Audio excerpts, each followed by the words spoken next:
going on, ladies and gentlemen? Welcome to episode 32 of the Culture to Christ podcast. We're your hosts, Alex and Aaron. Thank you guys again for joining us. Make sure you guys subscribe to our YouTube channel, leave us a like so others like you can see it, and also leave a review on Apple Podcasts. We have an interesting episode for you guys today. Aaron and I are going to go over this last year. It's been officially 1 year of the lockdown life that we've been going through. We're going to talk about what we learned in our faith, in different testimonies and revelations we've experienced so far. But before that, Aaron, what's going on, man? It's good to be back, eh? We took a week off, but it was good too, right? Oh, yeah. Like you restore, get energy, different perspective. Nice burger review too. Victory Burger. A lot of people liking that spot. They went, like, in that short amount of time since we posted. Yeah. Like, people are like, they didn't even know that this place existed. And even one person, because they said they used to go to Piano as well, and they're like, oh, I didn't even know they do burgers now. Wow, it's really mostly pizza, pastas kind of stuff. Like sit down restaurant. Because you told me that they did the Victory Burger as like another thing when lockdowns happened, like a hype beast kind of Pop food. up. Okay, cool. But I appreciate you're showing me all these new food places because my taste buds are changing. You had A&W today, right? You see the it's just the not difference, the same. right? Now it's just like you're eating crap. Like you feel like you're a burger snob now. Yes. Or a food snob. Yeah, but you see the differences of flavors, and like I said to you in the car ride, all the different, like, each part of the burger they focus on and make sure it's good at detail, it's tasty, and you get your money's worth. Where now, A&W, I got 2 burgers, and it's just food. And honestly, when you look at the price difference too, like you're not paying that much more when you go to an actual good burger place like Victory Burger, like Happy Burger. The prices compared to fast food now, like fast food now is not cheap. When you go to like A&W, go to McDonald's, like you're still paying like $7-8 for Big Mac, right? Yep. So you pay maybe $2 more than you get like an actual burger that's made with the proper technique, better ingredients and everything. Yep. So it's like now, like I know a lot of people that sometimes they message me, they're like, "Oh, that looks expensive." Like when I post a meal or something, but like when you actually compare it to a fast food place or like a chain, the differences are not that big of it. Like it's a couple of dollars. Sometimes it's on par. You're right, because even when we were getting to know each other, like you were very always particular about your food. Like you're a critic, and now I understand eating these different kinds of food, like you're getting your dollar's worth, right? Like the dollar values isn't too different. And if you eat this food that's not really well made, not homegrown, you can tell it's their ingredients, or it feels like a family made meal. You're actually full after, and you feel like, wow, like that was a good meal. Where you eat this fast food, you're on the go, and then you're like, man, I feel like shit. Yeah, like I go to the washroom, or I can go eat again. And you're low in energy, so it's like you see the value where you put your money where they're actually real good food, and that's why people are going to enjoy, like you said, going to Victory Burger for the first time, and you just feel that you taste a difference. Like now, I don't know if I can.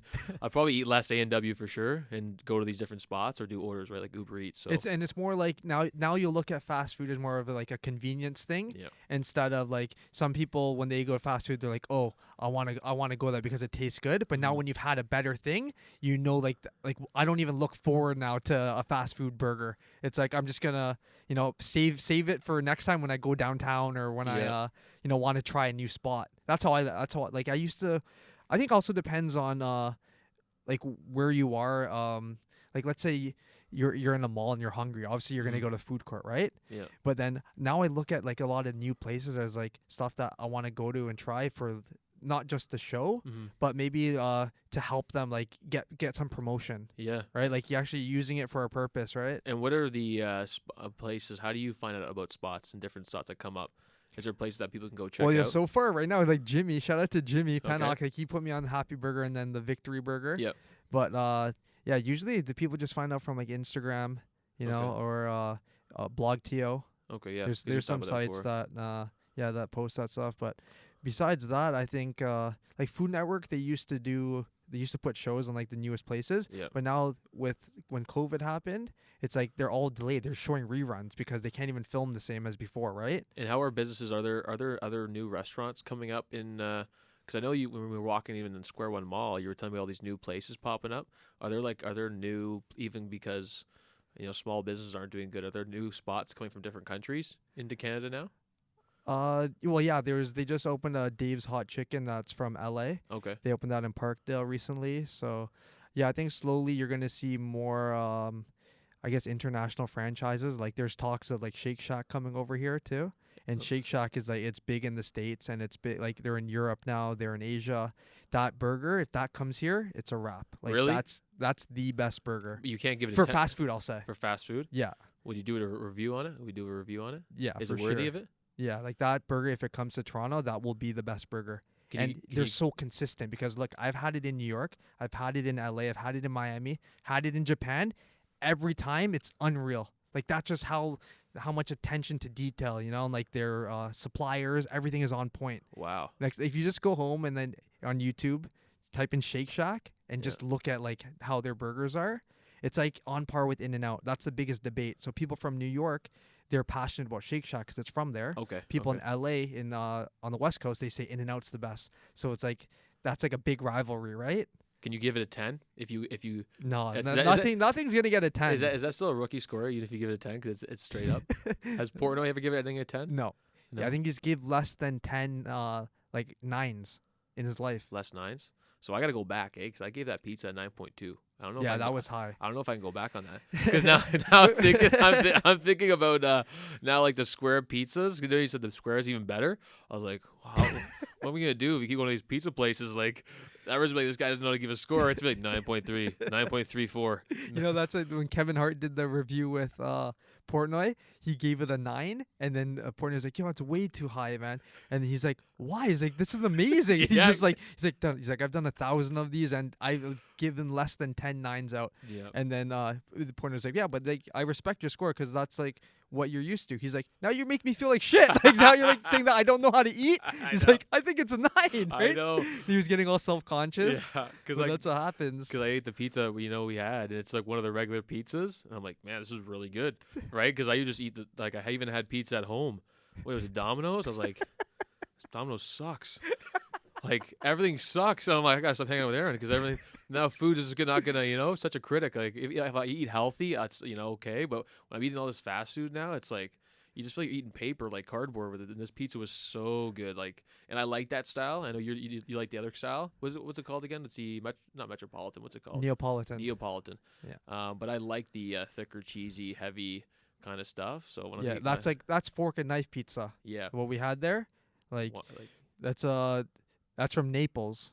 yeah. Okay. That's the region it's from. And did you say you ate there? Yep. You went to Italy? Okay. And then so when I was in Naples, Naples is like it's known as like a high crime area in Italy, right? Like a lot of pickpocketers, like a lot of like just a lot of thieves in Naples, Well, right? you would run real fast. Someone came to you.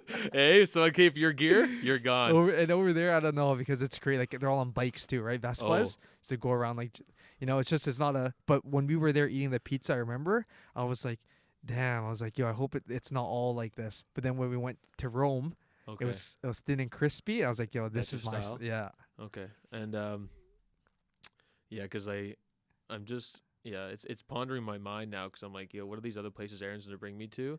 And I'm just like, We got to do a trip over there. yeah. We got to go international with Yeah. our food reviews when we're allowed to travel again. I'm praying that they don't bring any kind of different kind of restrictions there because we'll find a way to sneak in somehow. But moving forward, it's been basically an entire year. We had my birthday last March, and that's like I think about the lockdowns and it's like the whole new normal and stuff like that, adjusting and everything. Like, would you ever imagine us we went to my birthday out eating? You got me that hockey stick. We're talking about hockey. Could you even? I always talk about we talk about planning. How planning's good, but you never know what life's gonna bring you. Could you imagine at that time we'd ever be doing something like this? No chance. And it's like when everyone was first hearing about COVID too on the news, while like our lives were still normal, Mhm. we were all just like thinking like, yeah, that's just gonna stay over there in China and Asia. Like, Yeah, that's just like it'll never come over that here. problem. Yeah, Yeah. that's all I thought it was, right? Yeah. And then it wasn't until, and even when it did. So when we were in the hockey rink in the arena, when they announced that Gobert tested positive and they're canceling the NBA games, even at that time, I was like, it's probably going to be like a week, maybe, like of them canceling games. Did you have any fear and anxiety during that time in the dressing room? Oh yeah, I was scared of the virus at that time. Not scared, because if I was scared, I wouldn't come out. But I was definitely aware of it. Like I was trying to wash hands more. Yeah. Thinking like, oh, I gotta You are give clean. people You are space. a very clean guy. You are a very very clean guy. So yeah, that's what I was thinking. I was like, yo, like I don't want to catch it, but like I'm not gonna not come to hockey, right? Yeah. So we were all kind of in the room, like just giving each other space, right? Yeah, it felt weird. It did feel weird because guys are in the room. You could tell guys had different opinions, like looking at each other, just like I mean, okay, like I honestly when we found out at that day, I think it was Tom Hanks too. Like, so everyone's like, oh, the actor Tom Hanks has it. It's like then it must be serious, right? Like a Hollywood celebrity, or whatever. And I remember I called my mom, like, hey, like I'm feeling anxious. You know what I mean? I'm just like, are you okay? Whatever. And because I did believe it at first, right? You're like, oh, is this like, we've never lived in anything like this ever. And when you say you did believe it, like I still believe the virus. You still believe the virus is real. We know that. Yes. But we like our opinions towards it now are completely different, right? Yeah. There's data revealed. We live life experiences. It's been a year, right? And we've heard different testimonies. There's data coming out, right? So we've had time to live life. Okay, I remember being like, okay, I don't want to like, whatever, get sick or get people sick. You know what I mean? You care at first, and if you've never been, like, even our parents. I don't know if our parents ever were in lockdown when they're in their early 20s and 30s. No, I think the most recent serious thing that you can compare to this time would be SARS. Remember when SARS was going around?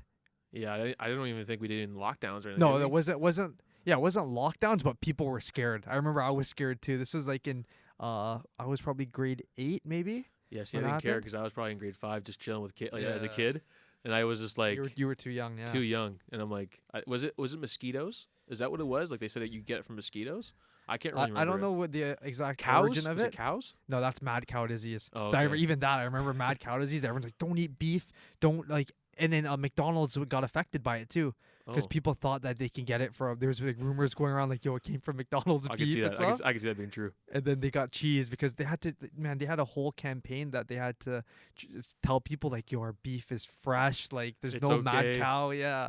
Yeah, because So these because I was doing a lot of reflecting, just thinking about my priorities, even before. Even before lockdown, the viruses, whatever, you're thinking about where you're going in life. And all in all, it being like, we're still kind of going through it and all. I'm pretty grateful at the end of it. There's a lot of stresses for sure. Had a lot of anger, bitterness. I think I got too political once like you wanted to figure out like, hey, what's are these lockdowns for? Are they good? Okay, they're telling us people are dying and stuff like that. Cases are going up. And you hear like anecdotes, like you hear stories from friends, like, oh yeah, his cousin or his grandparents got it. So you're like, okay, like, people are, and over time, it's just like, you start to see the fact that fear takes over people's lives. And I'm grateful because it showed me like, hey, who do I want to be?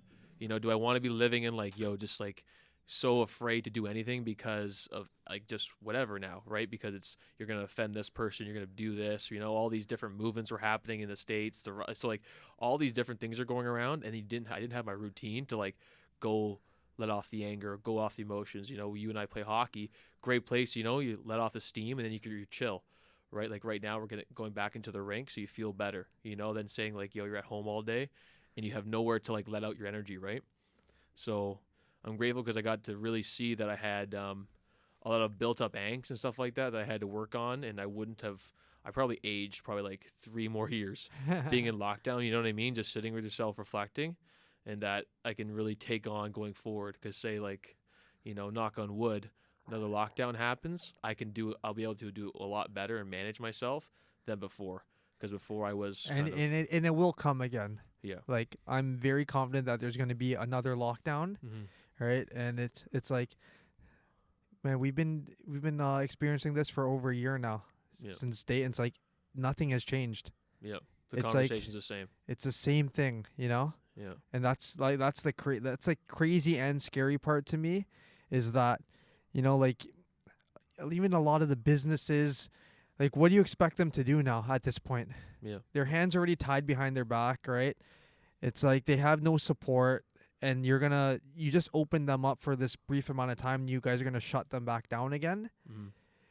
And like you said, you feel very fortunate and blessed, right? That you got to work on things during this time. Yep. But you and I are very fortunate and privileged in our situations to be able to make it out on the other side. Exactly. There's a lot of people that didn't, like, they already either committed suicide or something happened to them before, where like they're in unfortunate circumstances and situations. Rest in peace to the people that they're not here that we talked about before on the show. Yeah. So it's like, those are the people that you feel the worst for, and their families, because of this time that it didn't have to go down like this. Yep. Like, yes, the virus is here, and was here in the past to affect people's livelihoods and their businesses, but it didn't have to. The lockdown should not have caused people to commit suicide, to get back into addictions and like the stuff that, like, and I hope there's a documentary that comes out that shows people with what they really had to go through, because then I want the government to be able to see, like, this is what we caused. Yeah. Right? Straight up. Yeah, and I agree with you there that we were definitely in more privileged positions, which is why you and I even wanted to start this too, because you and I are more outspoken people. We think differently. We don't like to just listen to someone tell us what to do in our life. We like to take life by the balls, let's say. And you're right. That's why I'm more and more outspoken than I've ever been, because at first I was scared. Like, lockdown, okay, virus, everyone be safe, but you don't think of the long-term effects. There's a lot of hypocrisy, right? We pick and choose what is essential. We pick and choose whose life matters more. And then you look at the numbers, 99% survival rate, and where our tax dollars are being spent on. When you think about it in hindsight, you could have made a facility for all the ones who are vulnerable, put them in a facility, and let everyone live their life who wanted to live their life. And it's not even making the facility. You could have told everybody from the start, if you live with elderly parents, and let's say your grandma, grandpa, who they're vulnerable to dying from COVID, then you stay home and you take care of them. You guys don't leave, right? You can you can still take care of your family and your loved ones without leaving your house. You can get deliveries, right? Like, you can order all that and stay inside. But the people who have businesses to run, because they rely on their businesses and their jobs to feed their families, to pay their bills, right? To live. Yep. You shouldn't be able to you should let them decide for themselves if they feel comfortable being able to go out, right? That's all it is. Like, give people the choice. And it's the same thing about vaccines. Like, yes, I'm against vaccines, but if you want to take a vaccine, you should be able to take a vaccine. Yep. It's giving people that freedom of choice, right? And that's what I think the government was lacking, and still is lacking, that they're deciding on our behalves when, like, this is a free country, right? It should be a free country. Should be. And it's like, now it's at the point where if you lock us down again, like, what options do we have? It's only getting worse. Yeah. And it's important to share it. It's important for people to, like, even us talking about it on this podcast, for people to talk about with the people they love, because everyone's just, like, I talk to different people and they just believe in the one narrative. This, people are dying, we have to do this, and no one's thinking long term. No one's thinking 10, 20 years down the road, what are the real effects of this? And the government's lacking, but the government knows what it's doing. People can say all they want. The government's just trying to figure it out as it goes. The government's an organization. It's planned. They have meetings. Okay, so for people that think that they're just running off the bat, being like, oh no, cases went up, I just don't believe that's true. I believe they know what they're doing, but they're trying to deceive people, right? So there's a lot of fake truth, fake woke being spread. People just sharing. They're pretending to be, people, I think, in their first time in their life, they're pretending that they care about people, telling people to be 6 feet apart, wear your mask, take the vaccine, because that's what they're doing too, right? They're making people hate each other. Like, if I tell people I don't want to take a vaccine, they take it personally, because the government makes them think, like, oh, this person doesn't care about my life. It's like, you've gone to that point where you actually believe that. I'm trying to take care of my body and well-being, and it's still about you, right? And that to me is so wild. And take this in. You've been taking care of your own body before this pandemic. years, so it's bro. like that's the difference. See? For years. People now I hate the ones who all of a sudden are talking about you got to be safe, keep people safe, stay home, wear a mask, all these things. But you look at how they eat. You look at how they don't exercise. It's like you guys are now so brainwashed that your health didn't even matter to you guys before this pandemic. So now all of a sudden, because there's a virus going on, you're just going to stay home and, not go outside? Yes. And it's like those are the people that like I hate arguing with the most because they're so oblivious to the fact that people like you and I, we see through that. Yeah. And it's evil. Straight up, to me, it's evil because it's willful ignorance. They're choosing to be ignorant. Like people like in the day, you can say they just don't know. People choose what they want to believe in at the end of the day, and people a lot of times they choose comfort and they choose fear, which is why it does piss me off because I've been in passion about health and fitness, eating right, doing well for the body, not drinking, not doing drugs for years. And if I wanted to build, go do train clients, that's not important apparently now. And the fact that you don't want to take the vaccine, they try to look at you like you're the bad guy or you're the one that doesn't care about other people. Yeah, that's crazy. Yeah, especially I'm like, it's like people can drink alcohol all the time.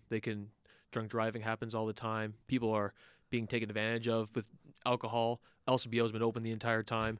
I don't want to take a vaccine, and that's what it's the people need to be aware of hypocrisy. Need to be aware of that perspectives. Like for me too. Like I love to have conversations with people, but they're not really looking to have conversations. They're looking to just kind of dismiss you. Or call you, you believe in the conspiracy theories of this and that, right? There's no longer any kind of conversation, which is why I'm honestly blessed to have this with you, to do this, because you and I can talk about things that you really can't talk about with a lot of people. They kind of just want to dismiss it, right?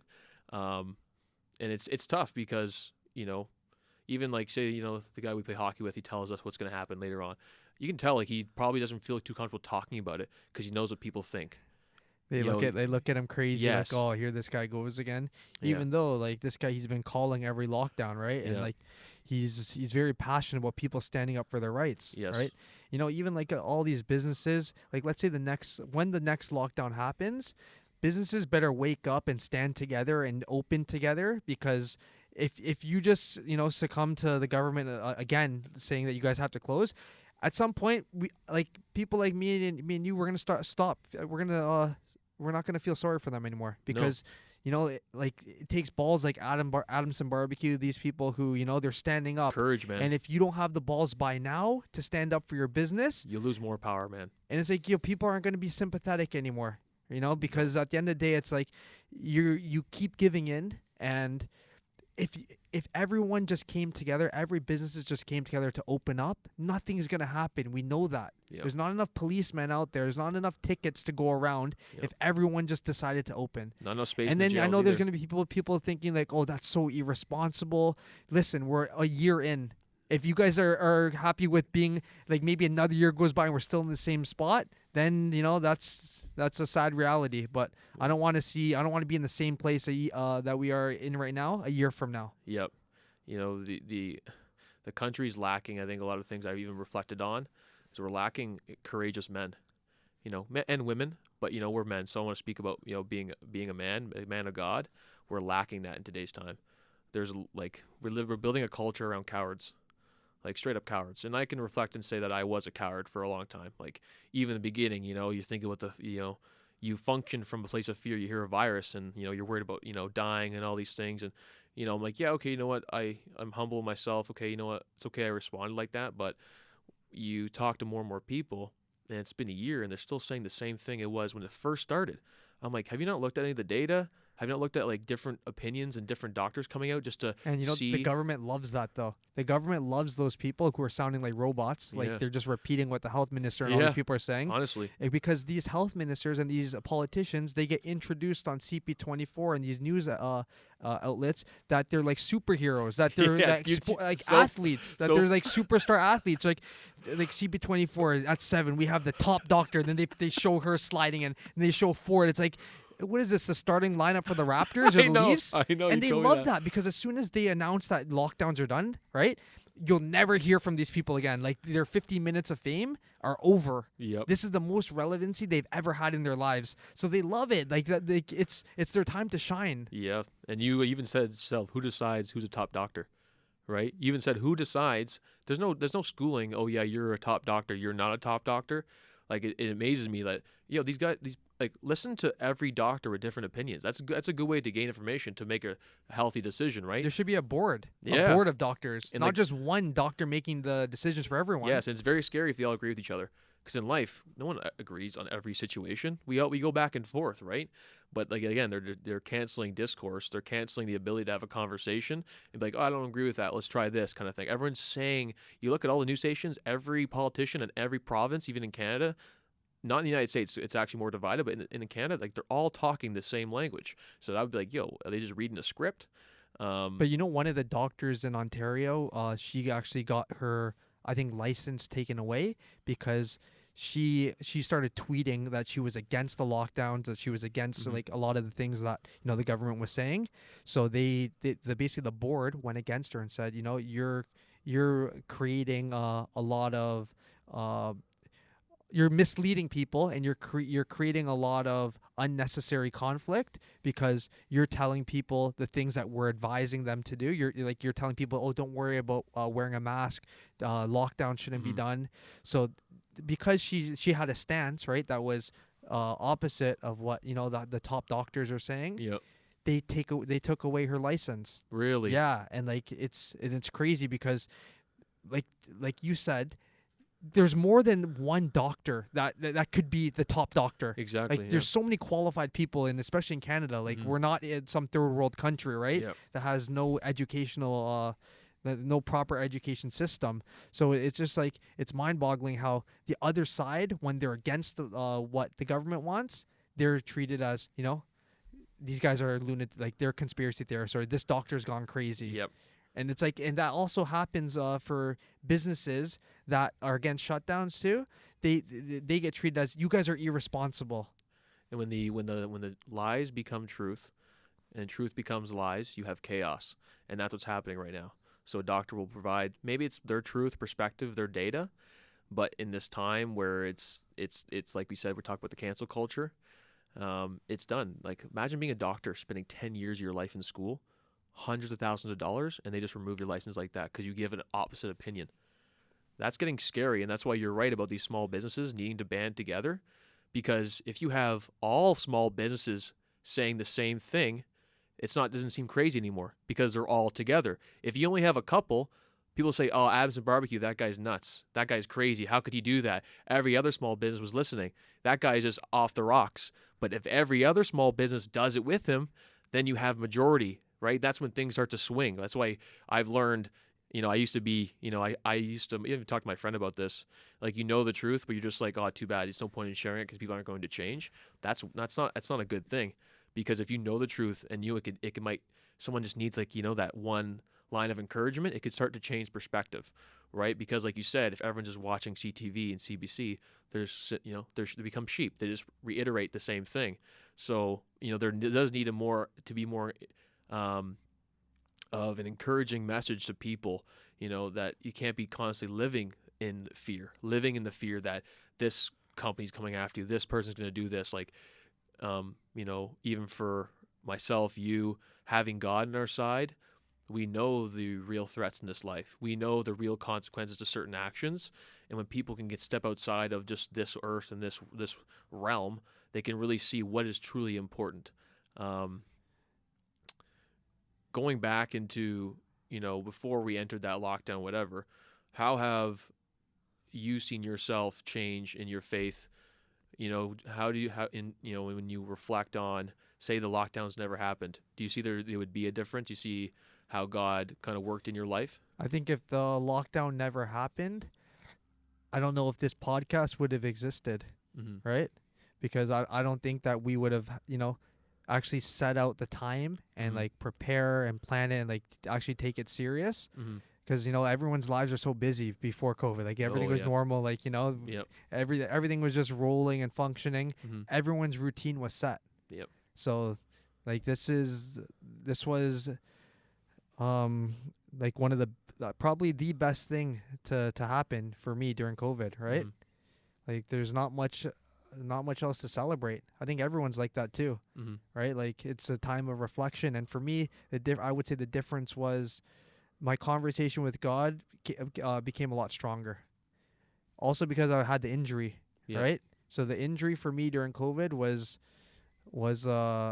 like I think it also made me a lot more thankful, right? Because if there was no COVID and there was no injury, I would have no reason to stay in the conversation with God, of like relying on Him and asking Him, for, to let me be able to play again, like just simple things, right? Yeah. Not even play again. I was like, let me walk without the limp. Like you and Amir saw it firsthand. I was limping like an every old time. man. Like An it was old man. crazy. Yeah. And it, like obviously negative thoughts kept creeping in, and it might sound like to some people, because if they've never like been injured like that, it might sound like, oh, you're exaggerating. It can't be, like, trust me, I wasn't like you saw it, right? Yeah.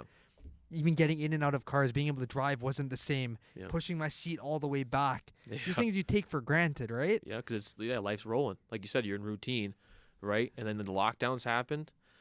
For me, it was tough. Like I know for you it was tough. We're very similar. We like to action. We like to play sports. I need time to be intense, right? Short bursts of action. It helps me. I'm a better person that way. I'm more calm to my day. I can have more conversation with people.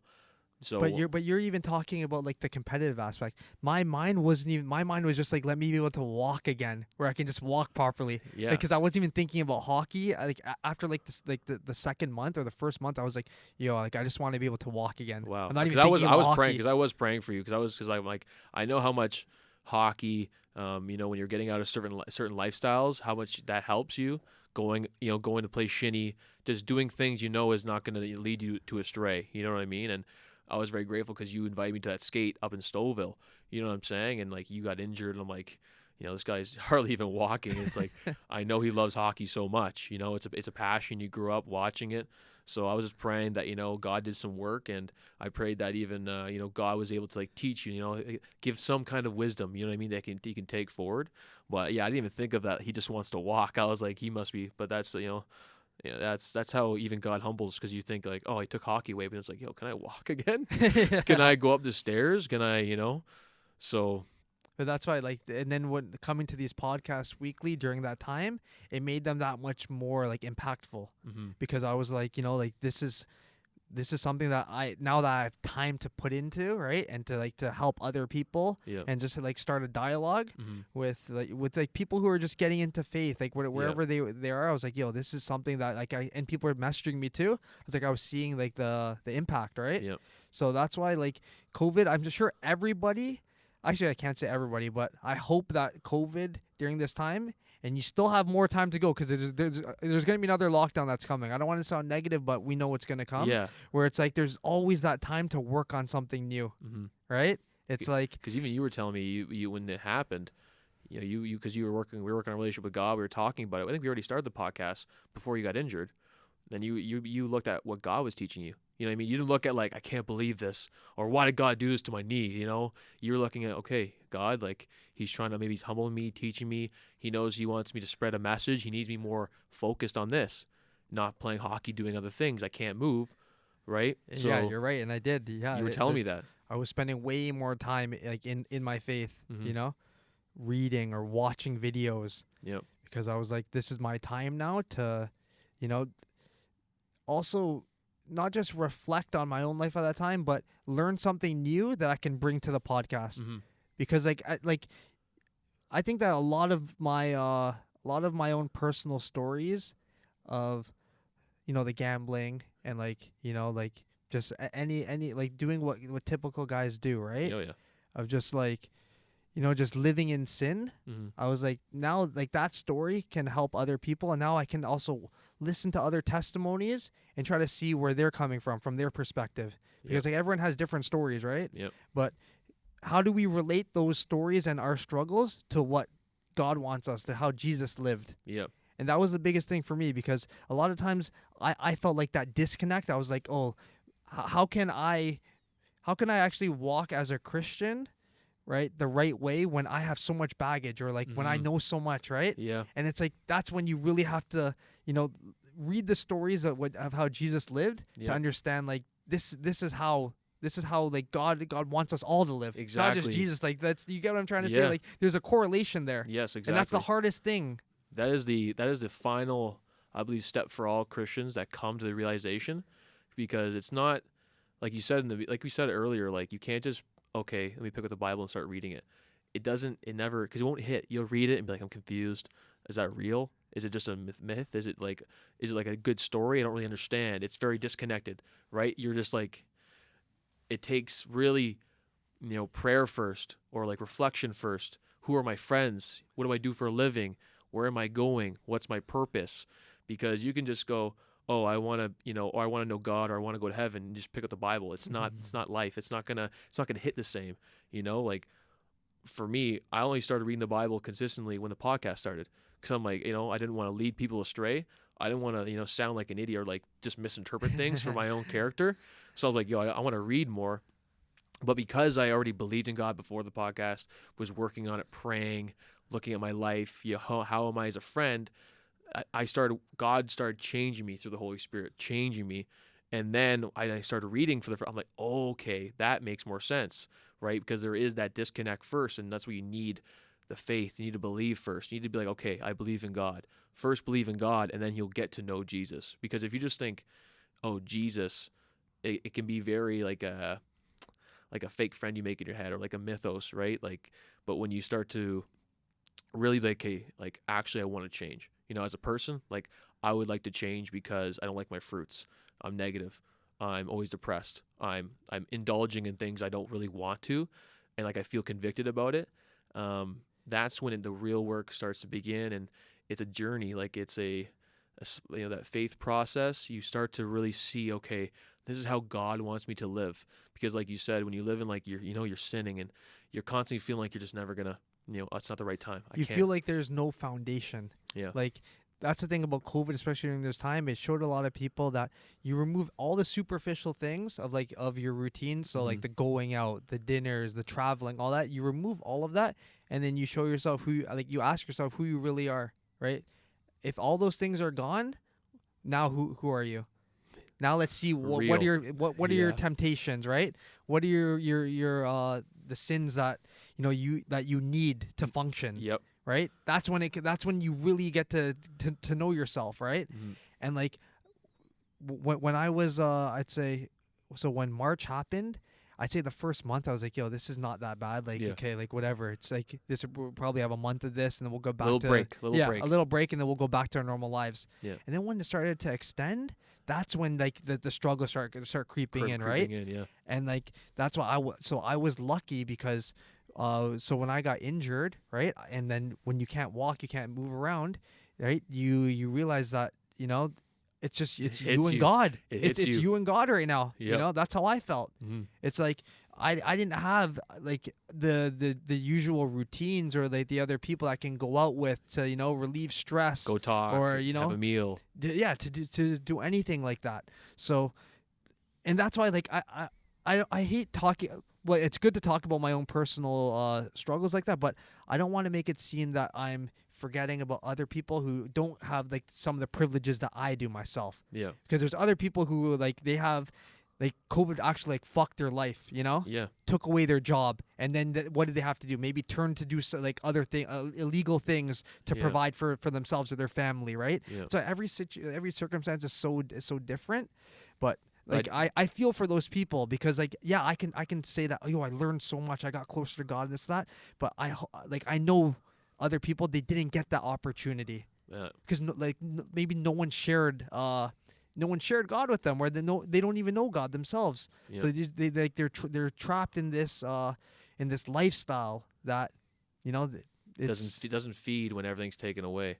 And I think it's important for even us to share that because I always say there's a listener that comes from every walk of life, someone that might be living a lifestyle very lavishly or in a privileged position, and hearing someone that maybe comes from a privileged position still being like wanting to live a righteous life, because we all have this walk, we all have different generational curses, different generational blessings, and we have to walk through that, right? you could have someone that's loaded, rich, never had to struggle, but his dad was never in his life because dad was always at work, right? So we all have the strongholds. Like you said, when I whole routine was gone, I'm a gym guy, man. In the gym, 2-3 hours a day. That's how I fought my demons before. Just go to the gym. Don't work on your emotions. Don't work on the demons that are, the lies in your head. And like when everything was taken away, I'm like, okay, that's a month. Okay, now we're in the second month. I'm like, I started to feel like I'm losing my mind here. I'm trying to figure out different routines. I was very blessed. I got to walk my dog, Hershey, who passed away later on, but experiencing getting connected back to real life, to things that really matter, like God's creations, not man's creations. Because I was like functioning from man's creation for so long, and it was taken away. I was like, I don't know how to function. I don't really know how to, communicate effectively to my brother, to my mom. And I was very grateful because I'm like, I do need God. I realize like I'm messed. I'm like, if I don't have these things, and that's why I understand what you're saying too, to have empathy, because we went through hard things with people who've lost everything they built for years, and I do. And that's why I also speak about these things, because I want to speak for them. I want to speak for those people that didn't have the tools, didn't understand about these addictions and these demons and the things that they didn't have tools for. I do have deep empathy for them, which is why, I want to push more, because the people that are talking about one area of death, of these COVID, it's like, you don't care about everyone. Like, all lives matter. All lives matter. You don't get to pick which group of oppression, which group needs more attention. We all are, made in the image of God, and we all deserve the opportunity to live a good life. And I like to think of it like this: what's the difference between someone dying from COVID and someone else, committing suicide, or someone else gets killed because a deal gone bad, or LCBO. There's so many, the LCBO one, a car crash, a drunk driver, right? Like, there's so many ways to die. Now, are we valuing COVID lives that they're more important dying from COVID than someone else who's dying from suicide, because he lost his job or his career, and he can't put food on the table? It's like, no one wants to talk about the news. I'm saying the news doesn't want to talk about that. The politicians don't want to talk about that. The top doctors don't want to talk about that, right? And that's the stupidest thing to me, because there's so many ways to die, and then once you get closer to God, you realize what really matters. What are we really discussing here? Yes. A virus versus yes. Real life people, real life struggles. Yep. And you think those guys are going to be scared of a virus? Tell that to someone who lives in the inner city, right? To those guys who are gang banging out there on the street because that's what they have to do. They can't get a job, Yeah. I for sure know people in my own life that are in jail because that's a lifestyle that they live, not by choice, because that's something that they had to do. They don't have education. They're surviving. They're not smart, right? They don't have all the privilege that we have, and it's crazy because they get no representation. Yep. Right? No one talks about that. You're absolutely right that you talk about the news and all these, and they represent a certain faction of people, a certain people that think a certain way. And it's important we say that, because it's not like we say, oh, the news. We know because people believe the news. We know people watch it. So that's why it's important, because all these eyes are on it all the time. And it's not education. It's indoctrination. It's not education. I have family in the education system. I worked in high schools. I see how they think. They don't think for themselves. They think from what the system told them to do, right? So when we talk about education, it's us choosing, the information and discerning, and is this true? Is this a false truth? Nothing is ever just, oh, this is a fact, this is not a fact. You have to really discern yourself. Am I being used? Am I a sheep? Am I a puppet to something? You have to really start thinking for yourself and get outside the system, because we're just, like you said, these deaths are more important than these deaths right now. And it's like, if you looked at history, it's like, people have died so many different ways. The flu's been around forever. And, no, but now flu is actually non-existent now. Oh, it went down by 98%. Yeah, they got rid of it. That's amazing. And people don't get that. How did the flu just disappear now? How is it down 98%? This is from CP24 too, so I don't want anyone people saying that that's conspiracy. I know. Go on CP24 and it says that flu is down 98%. Where did that go? Yep. Right. Yep. It's the same thing as COVID. Like everyone who had the flu has just been treated as COVID. Everything The is same COVID. symptoms are the same. Yeah. But what I was saying about the businesses too is because today I got my haircut, right?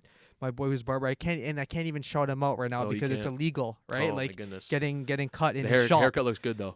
Looks fresh. Thanks, bro. So Shout out like, to your boy. it's crazy because he was telling me, right? And he just opened his shop in March, brand new shop, right? Before the like last year March or this last year goodness. March. So right when COVID happened, right? Man. Like in his location, it's very expensive. It's beside a Starbucks, right? It's like wow. right off the highway. Bougie clients. So yeah, like he put a lot of work and money into it, right? And then like today when I was getting my haircut, I was just like talking to him, and he's just like, like it's at the point now where he's like, he doesn't know how much longer he can go because he's like, he just keeps paying rent for no reason. He's paying the rent, but no one's allowed to come in, right? So it's like then, it's just like no one. The news needs to go around to all these businesses, right? And just like band them together. Don't get their story and then after their story airs, you come on with the top doctor saying, "Stay home, close business." Right? Yeah. It's like, what does that do? Yep. Like, it's a division, man. Yeah, like and even his neighbor who has a salon as well. Mm-hmm. So he is a barber shop, but the neighbor's a salon. Cool. And he was just like, he's at the point where the owner, he's just like, I'm opening now. Like I don't care. It's a point where if I get fined, I get fined. Yeah. Like it's the same thing to me, losing out on all this revenue when people need their haircuts. Yep. And it's like you look at places like Costco, right? That are everyone's in there like sardines stuff. Bro, the but mall. then in my boy's shop, he could easily socially distance chairs. Like he has like 20 chairs in there for all, and he was providing jobs too. So because his place is so big, he already had like in March, he already had like 15 barbers all ready to work. Come in, right? independent contractors kind of thing. Yeah, and they would rent out the chairs from him, right? So like, look how many jobs that he's providing for people, and now all like the barber industry, they all have to like do these things illegally now. They're finding different spots and like, what do you think a barber's gonna do? He's gonna invite people to his house. They're coming in regardless. Yes. So what's the difference if they come into his house or they're coming into the shop? It's still interaction with people, right? And that's like the stupid thing. You cause lockdowns and you create more just like loopholes of people like having to evade the system. Yep. All for the same thing, for the same type of chance of catching COVID. Exactly. There's nothing gonna stop people from trying to live their lives. Like if I want a haircut, I'm going to get a haircut. Yeah. If I want to eat food, I got to find a way to eat food. And if I'm training at a gym now, but I'm lucky my friend had to call these different places that were kind of hopefully letting people train because like even gyms, like people own, there's a lot of small business owners who are gym owners and trainers. And like, bro, they can't even take care of their bodies. They can't even run their business. They can't have people trying to take care of their, COVID affects those who are overweight, obese, and you can't even let them go work on that. It's just... the stat, you saw Joe Rogan today? He said 78% of the COVID cases in America, there are people who suffer from obesity. Finally came out after a year. Thank you. It's a fact. 78%. And it's not even like how Joe Rogan goes, it's not even about me trying to fat shame people. It's the truth. People don't want the truth now. No. This is the truth that these people didn't take care of their bodies before. And they're suffering the consequences. But then we're all suffering now for them. Yep. And this is the life though. This is the life of, like I said, the life of the lies, life of the narcissist, where I have a problem. I don't want to take care of it. I want to blame someone else for it. Or I want someone else to suffer for my issues. And look, that's what's happening. They say, oh, you're asymptomatic, so you can affect everybody. You should be ashamed if you go out and do things because you're asymptomatic. Or, or, your grandparents are at risk. Do you want your grandparents to die, you piece of shit? Sorry for swearing, but, like, do you want them to die? And it's just like, man, they've had 80, 90 years. I'm only 20. Let me live my life. They got to experience life, and I do care about them, but I'm sure they care about me wanting to live my life and not going through mental health, depression, all these different kinds of things. And also, if you wanted to take care of your parents, you still have that ability. No one's saying don't take care of your grandparents. You should be able to, if you don't feel comfortable going out and you really want to keep your grandparents safe, do it. Like, stay home, order the food in, you can do it. Like, it's 2021. Everything is delivered to your house. You don't have any reason to live, right? But don't ruin everyone else's lives who they want to go on. Because like we said, we're a year in, and it's crazy because they already have those mobile tent hospitals going up downtown. They're not building those for no reason. So we know that there is another lockdown coming. And if people don't wake up and come together, same thing's gonna happen. And it's like we're gonna be talking about it again. Yeah. So and you and I don't even like to talk about it. Like I hate it. we're It's- honest, but we have to like, it's like people like don't talk about it, but it's like it's affecting lives, and we're talking about the foundation of life. You know, it's how do you want us not to care? Like you know, we go over episodes like, yeah, you know, let's talk about this, let's practice some faith, but we want to be real. You know, even as Christians, sometimes people believe like, no, Christian should be some motivation. It should just make you feel good. But like you said, the truth is not just one thing. There's hard truth, there's ugly truth, there's sad truth, there's real, like, you know, there's offensive truth, right? It's like, yeah, you can't even tell someone, hey, you're fat, and you're because you're now you're fat shaming, but I'm trying to save your life here. Go to the gym, eat less food, drink some water. And like, and you know, like, so the news won't cover, like Joe Rogan goes, like the mainstream media, they won't say that stat either. The news, like, they're not going to say 78% were obese too, because how does that make the government look, right? How does that make all these vaccine, like everything that they've been telling us about, you know, taking care of your body, of like being safe, and then you find out that 78% of them were already obese.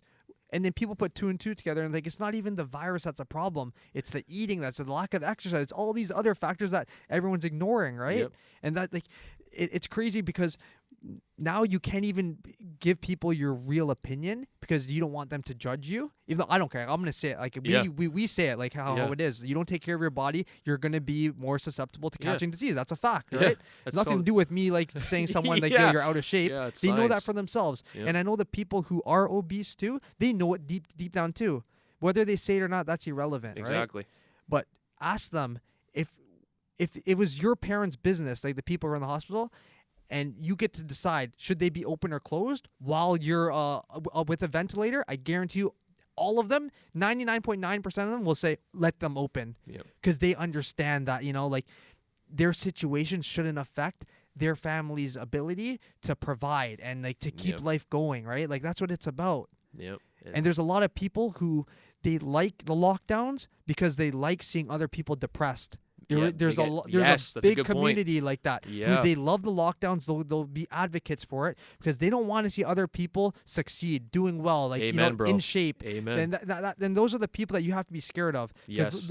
Those people who they want lockdowns to extend, they're the ones that promote fear, that tell people you're irresponsible, you should be at home right now. And those are the biggest haters. Like those are the ones that they sit home all day, they're keyboard warriors. They don't want this thing to end. They're PS.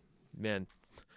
Yeah, pure evil. I didn't even think of that, like that level of like, you're right. Like they feel like this is their first time, like you said, like a doctor who's never been existent for in their life. They're on news. They're on talking all the time.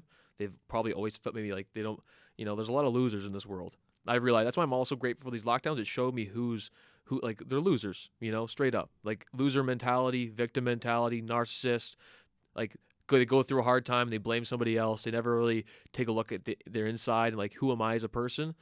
And you're right, they're loving all this stuff. Like your buddy who, you know, he took a risk and he sacrificed his life to build a business. He's finally successful, and you just took a 9 to 5, and you really hate your circumstances. You live in comfort, and now you guys are in the same position, and you just love, you know, that. You know, because people are, like you said, they're insecure. It's not even that. It's also the people who they just love getting the government assistance. Yeah, exactly. And they're just like, yo, like keep the lockdowns, right? Because they don't know like what they don't know the struggle that other people deal with to you know to provide. They don't know effort, man. They don't know effort. They don't know sacrifice, right? They're not, and a lot of times, like you said, like that's why faith is important. People who believe in Jesus and understand what real suffering's about. And not just, oh, this person said this today. It's real suffering, necessary suffering, going through hardships, trials and tribulations, knowing it's all for God and all for His glory. People don't know that. Even some Christians, right? They're lukewarm, they're soft. They don't really want to stand for the truth. You know, they don't want to speak their mind. It's like, man, like God giving you so much. Why are you afraid of man's opinion over God's? You know, look at the what was the guy in Alberta? Was he the priest that got his name arrested? His name's James Coates. Shout out to James Coates. He's a pastor in Edmonton, and you know, he stood for the truth. You know, people need saving. People need their souls healed and cleansed, and they need the Word of God. And shout out to Rebel News as well, Lincoln, for that's a news station that's showing the other side. You know, so thankful for you guys sharing these stories. He was trying to run his church, right? And they were saying, you can only have 15% capacity, physical distance. And he's like, no more of it. You know, people need the Word of God. It goes against the Charter of Rights too, part of our freedoms. I'm pretty sure God's in the national anthem, but we just forget about who's running this world. And so yeah, basically he went to court. He was sentenced to jail, and they said they want to release him on certain conditions, and he said no. He said no. My church is running, and he's choosing jail time. He's choosing God over his own comfort, his circumstances. Who knows how long it took him to build that church in Edmonton, and he's right now in jail. And it takes a lot of courage, man. Yeah, and like people don't see the frailty of life and how fragile it really is. We're so focused on our comfort, our circumstances, having everything aligned. And, for a guy to, spread the faith, the word of God, takes a lot of courage, because in our today's time, you're, crazy, you're desperate. You're looking for, attention, and the fact that he's just trying to help people that want to go to church every Sunday, that don't want to hurt people anymore, don't want to commit crimes, don't want to do sins, just want to be more loving people. And the fact that you have RCMP going in, watching how many people are physically distanced, and they're trying to talk about God. But they won't go into Costco. They won't go into Target. They won't go into Walmart, right, to do that. But in the church, it's COVID stronger in the church, so they got to be there. Yeah. And the thing is, yes, it's like I commend him for standing up for that.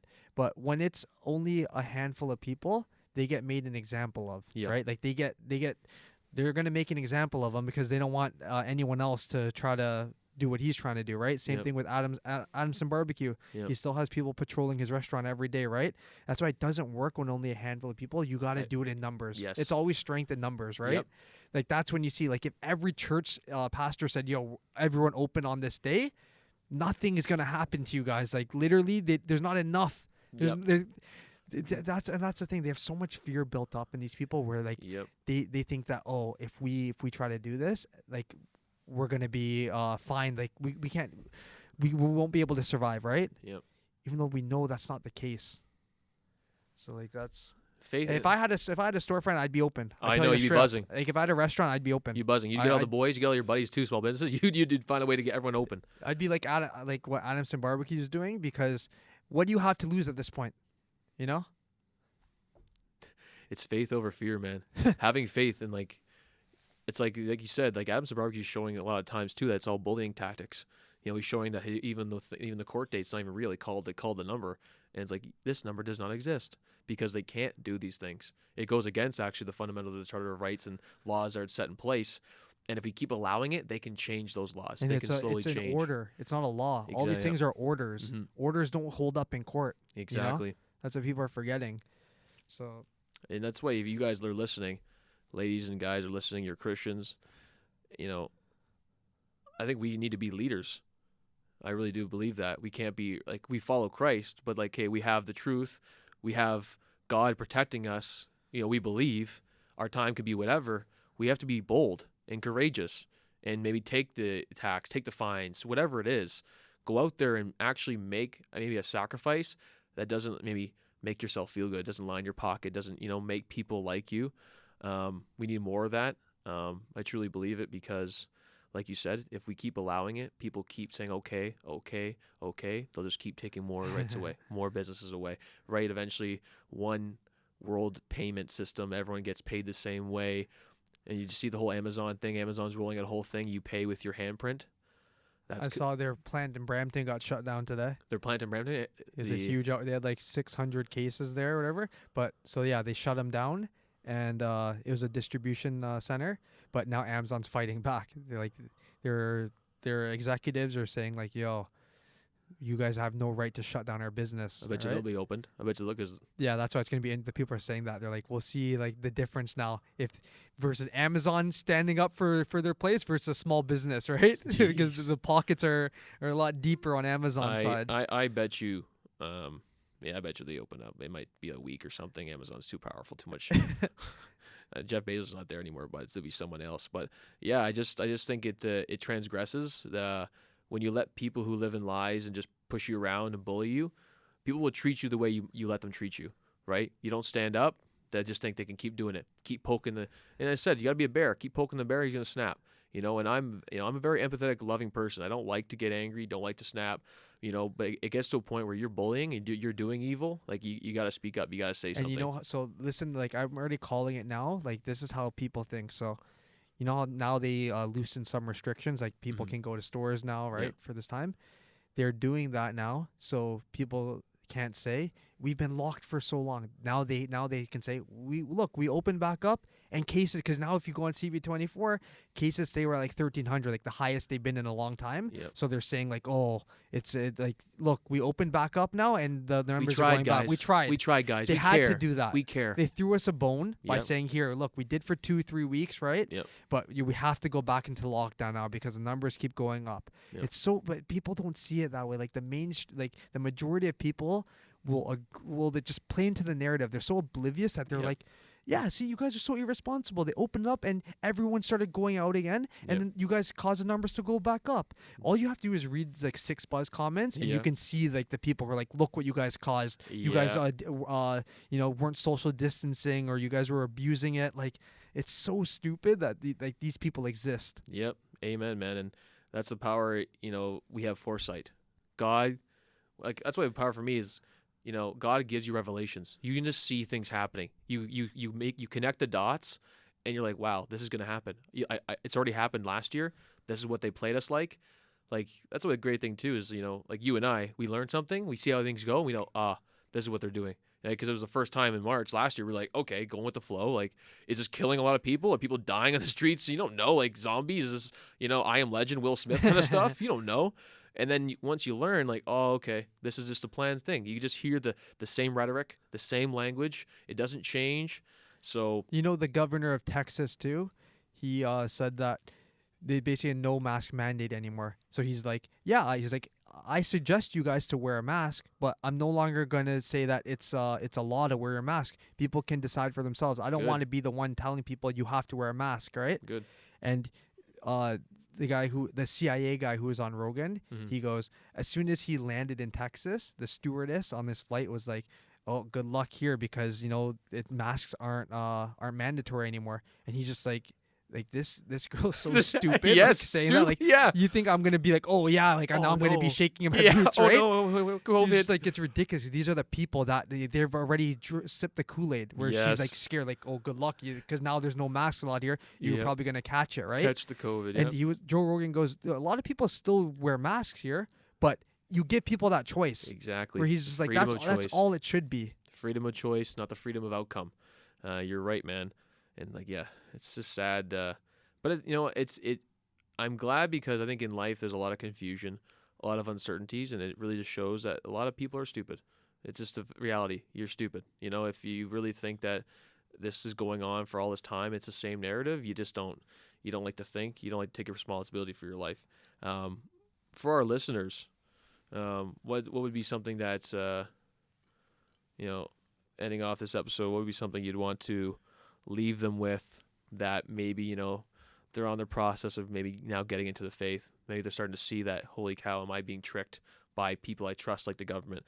What is something that maybe you started doing the first lockdown, or during that time when you injured your knee, that you'd tell them maybe to start to do that helped you during that struggle? Because, that's, like you said, that was a struggle for you. You don't think that many people might not think it's a struggle because they're going through harder times, but maybe someone's maybe in that position that you were in before during this time, and they were ready, I'm done just relying on me, and maybe I want to work on the faith.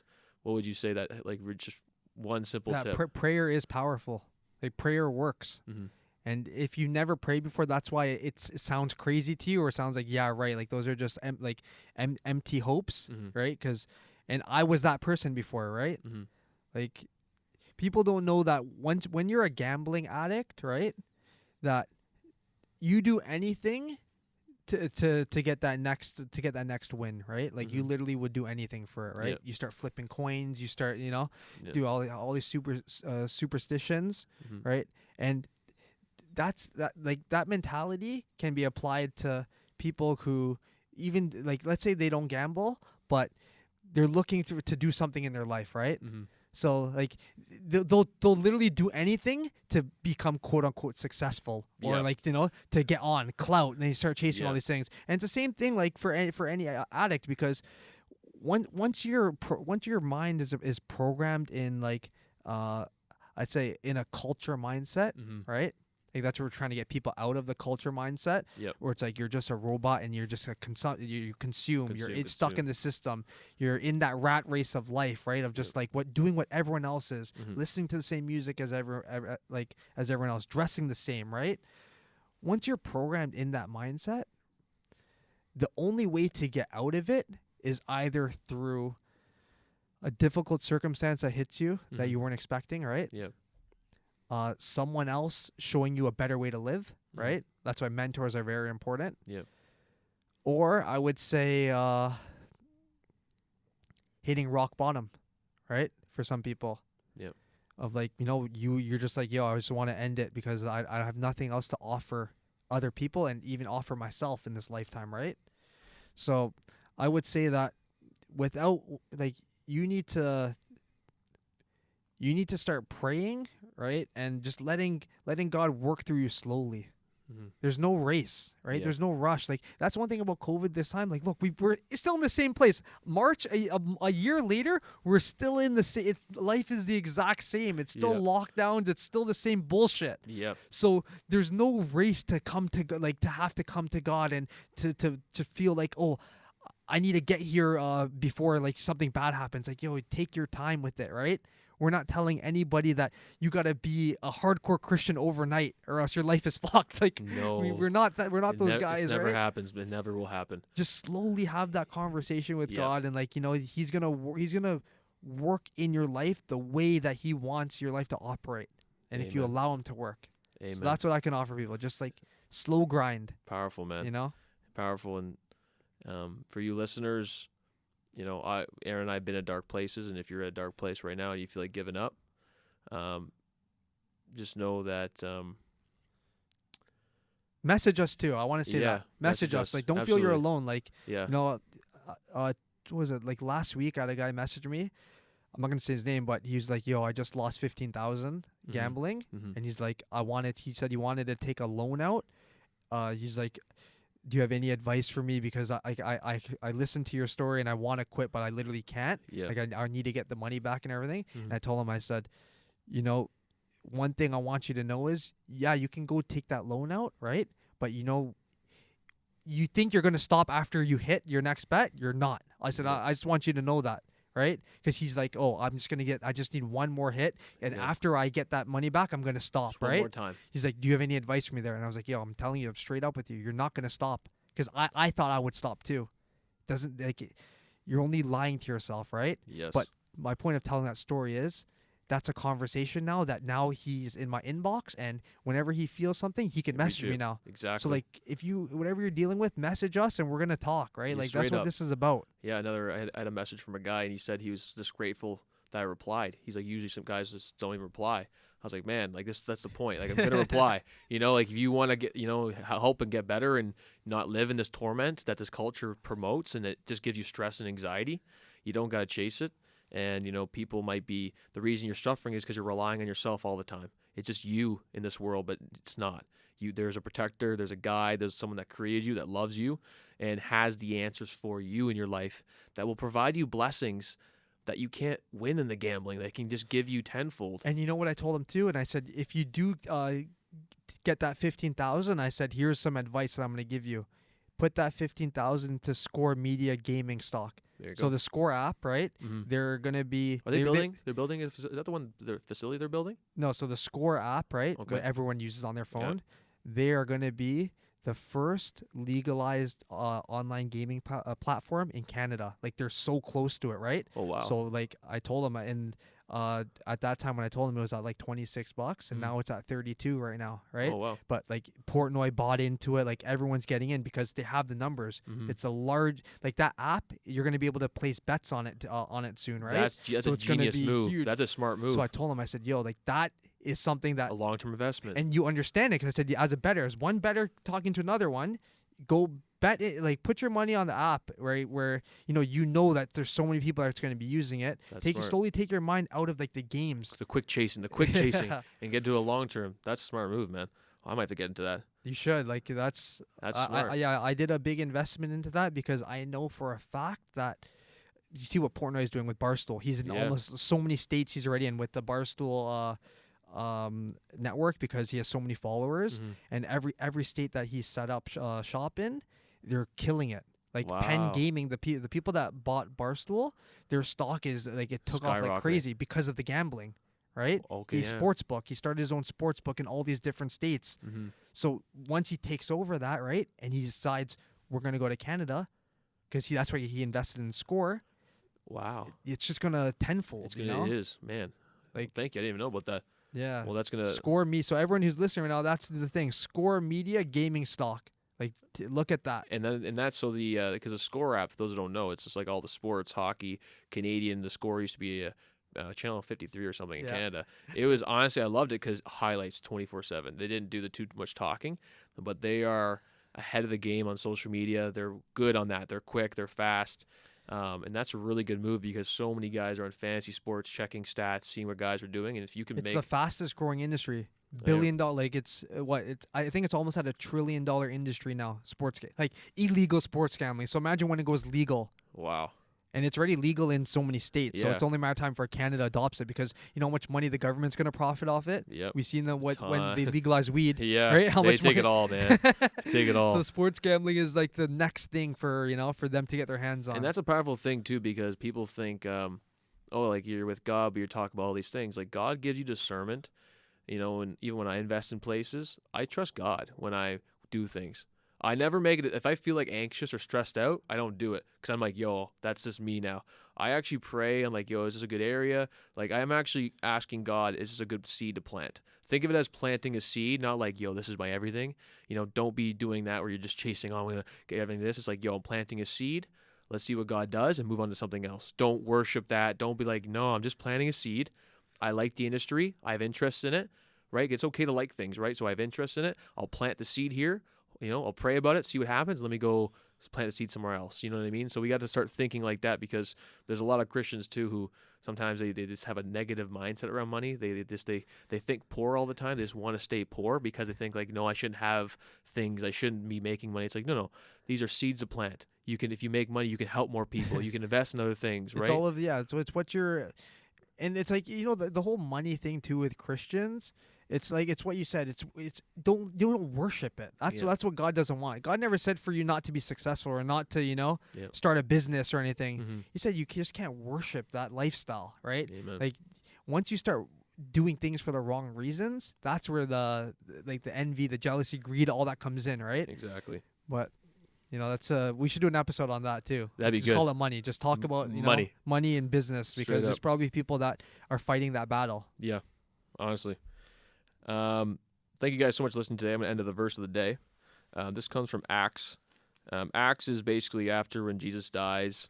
After he rises, talks to his apostles for 40 days, I believe, then goes back to heaven. This is his disciples leading up, talking to people, trying to continue the message of God.